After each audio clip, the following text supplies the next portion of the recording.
Hello, everybody, and welcome back to Progress America Unfiltered. Today, we are joined with Natalie and Tyler to talk a little bit about Taylor Swift and her growing reputation. And we're going to talk a little bit about her current lover, Matty Healy, and what about this story that seems to be living forevermore. That's enough Taylor Swift commentary. Today, we are going to be talking about what Taylor Swift is doing in regards to Pride Month, what her current speech was about in Chicago in relation to Pride Month, and the criticism that she is facing about her current partner, Matty Healy. They actually just ended their relationship, but kind of the media firestorm is just rearing up about this one, and we are going to jump right into that right now. Tyler, Natalie, what is going on with Taylor Swift? Why are we talking about her today? I'm going to kick it over to Tyler first. Or Natalie, do you want to go first? When her fans saw that she started dating Matty Healy after his offensive comments, just in general, but most recently about Ice Spice, they started seeing red because they knew that that's not the woman that they have created in their mind for Taylor Swift to be. I think a lot of Swifties see her as some kind of civil rights icon, but then you look at her actions and practice, and we see that she is more falling into the brand of white feminism that's typical for a lot of people in positions of power. You know, of course, she'll decry hate, which is like the bare minimum to do, but then she'll turn around and date someone who has said hateful things. So it's in line with the white feminism that we see a lot. Yeah, like a lot of this got started because she, for the past month, and it just ended, so that's interesting timing, has been publicly dating Matty Healy, like you said, Natalie. And Matty Healy, just a few months ago, was on a podcast with some of his friends where they were mocking the rapper Ice Spice, just making like racist comments, and Matty Healy was laughing. He's also been known to do controversial things during his shows, such as give a Nazi salute and things like that, which he says are in jest or to be provocative. But like, it's clear this is a person that is, you know, not necessarily respectful of other groups, or the ways that he chooses to be provocative are very interesting since he's only provoking marginalized groups. So I think that's really interesting. And I think, you know, you brought up the point of like the white feminism and all this stuff. And I think that, you know, fandoms are an interesting thing, right? Like, we have parasocial relationships with people, celebrities, and influencers and stuff, thanks to the internet. But I think it's important to note that, like, we don't know this woman. She is very vague and kind of intentionally about a lot of her beliefs, which leads to her fans doing a crazy amount of mental gymnastics to try to justify the things she does. And I'm a big believer in, if it walks like a duck, talks like a duck, it's probably a duck. So, you know, I think that we hear all of these things about how, like, oh, no, like she did the Biden cookies in 2020. And the picture of the cookies she made. Not the Biden cookies. Yeah, like insert Biden cookies here. Or like one time she said, cat eye sharp enough to kill a man. So she has officially invented feminism. And it's like, all right. Yeah. I don't know. What do you think, Rhett? Yeah.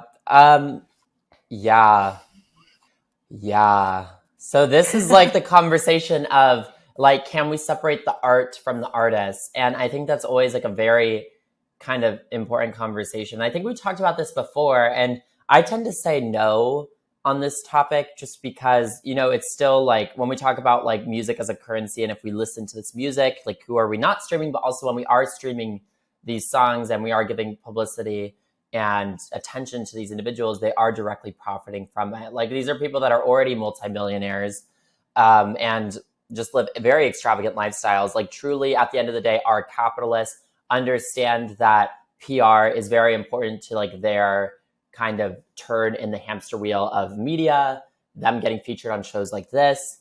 And I think kind of at the end of the day, like, we knew who Matty Healy was like for years.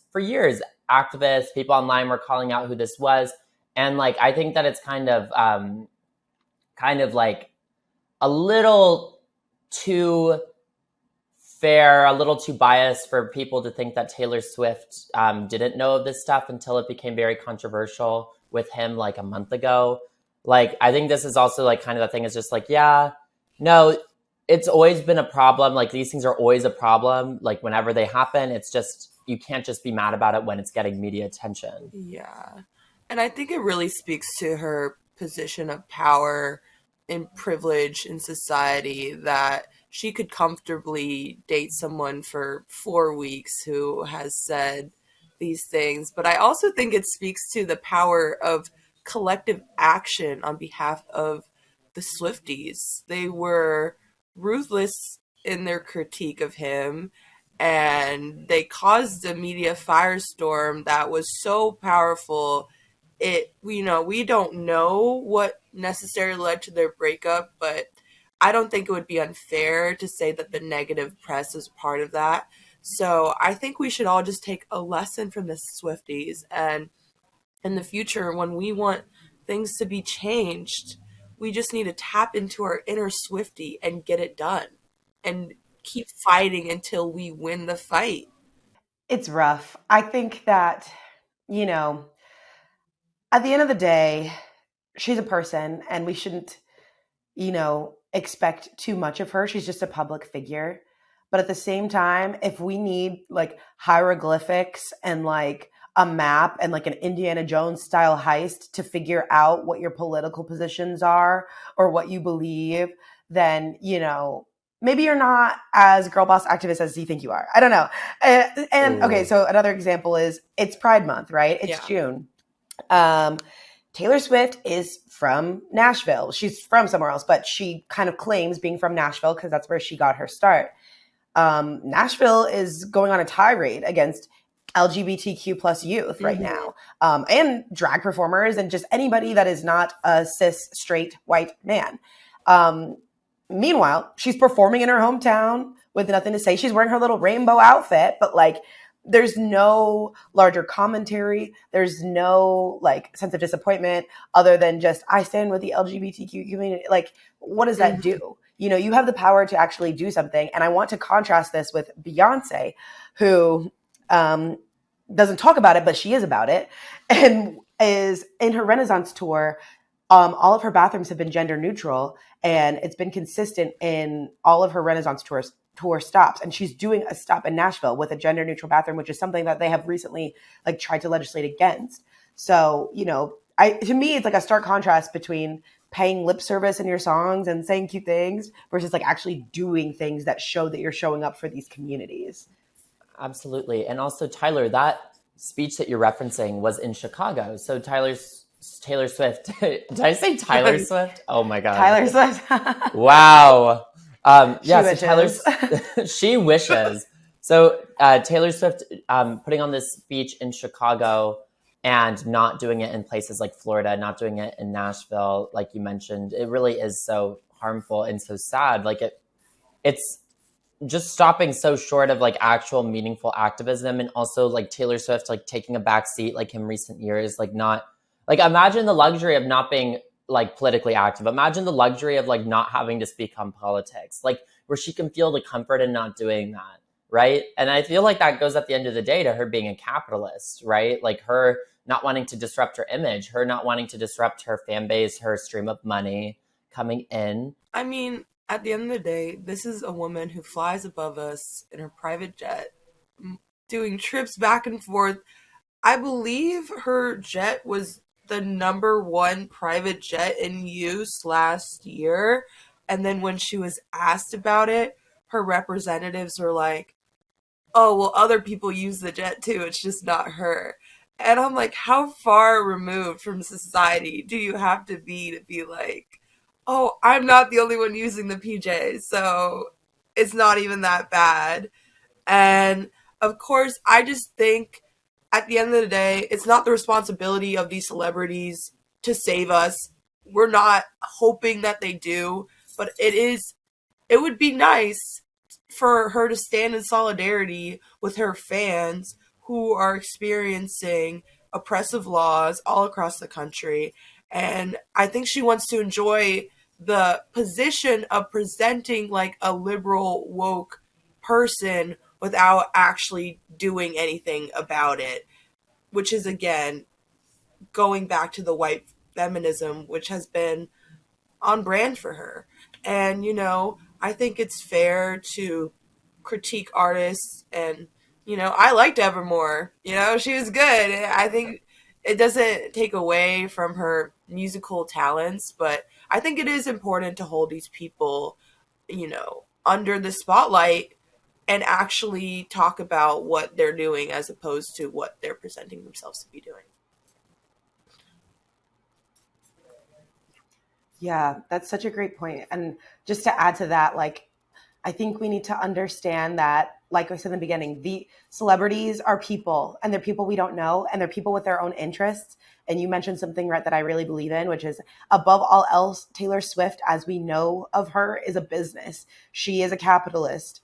She aligns with, and I hate to say it for all the feminists out there who think she's super feminist, but she aligns with white supremacist patriarchal standards. She quite literally fits the bill physically. She upholds it in a lot of her music, rhetoric, and daily lives inside and out, as we're starting to see. For the fans of hers, don't be sad. Like, I mean, be sad, and I get it, and you could still like her stuff. But then the next step is, okay, if she's not going to save me, who will? And the answer, take a wild guess, what I say every episode, is yourself and your community. Show up for yourselves. Show up for the people in your community. She's not coming to save you. Her interests are not aligned with yours. I promise you, she will choose the private jet every time over collective upheaval. So just focus on yourself and your community. Sing her little songs if you want to. But at the end of the day, she is not a moral paradigm or a beacon of social justice. She's just one woman, and she can be wrong. And in this case, she was definitely wrong, and she'll probably be wrong again. Absolutely. Wow. Tyler, Natalie, thank you so much for this conversation on Taylor Swift's growing reputation regarding, yeah, I'm going to leave it there. That was enough Taylor Swift album jokes for one lifetime. Natalie, Tyler, thank you so much for joining today. Thank you so much for this conversation about Taylor Swift, about the ongoing need for celebrities to engage in meaningful activism and not just performance art. And yeah, thank you both so much for joining us. Really appreciate it. Make sure you like, share, comment, and subscribe. I appreciate everybody for watching, and have a lovely day. Goodbye.